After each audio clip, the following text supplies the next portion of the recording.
অনেকের মনে একটি প্রশ্ন আছে, যারা ভগবানকে সেবা দেয়, পুজো করে, তারা বলে যে ভগবানের যে সেবা পুজো করছি, ভগবান যে আমার সেবা নিচ্ছে, পুজো নিচ্ছে, আমি কিভাবে বুঝবো?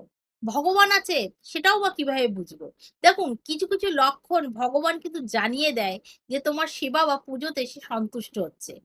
কি সেই লক্ষণগুলো? ধরুন, আপনি ঠাকুর ঘরে গেলেন, কিন্তু হঠাৎ করে আপনি কিন্তু কোনো সুগন্ধি জ্বালাননি। কিন্তু হঠাৎ আপনার নাকে একটি সুন্দর গন্ধ ভেসে আসলো।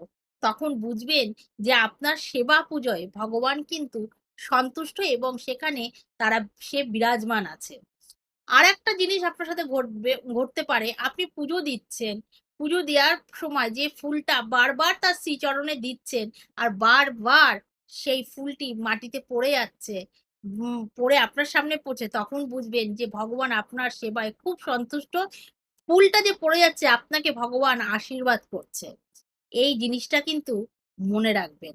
আবার ধরুন, আপনি কোনো কিছু দ্রব্য ভগবানকে সেবা দিয়েছেন, সেটা প্রসাদ হয়ে নেমে এসেছে। সেই প্রসাদটা যখন আপনি মুখে দিচ্ছেন, সেই প্রসাদে অপূর্ব এক স্বাদ এবং অপূর্ব একটা গন্ধ বেরিয়েছে। যে স্বাদ হয়তো এমনিভাবে রাঁধলে হয়তো সেই স্বাদটা তার মধ্যে থাকবেও না, এবং গন্ধটাও অত সুন্দর বেরাবে না। এই উপলব্ধিগুলো যখন আপনার মধ্যে হবে, তখন বুঝবেন যে ভগবান আপনার প্রতি সন্তুষ্ট হয়েছে এবং আপনার ঘরে ভগবান আছেন। এটা কিন্তু 100% সত্য বলে মনে করবেন।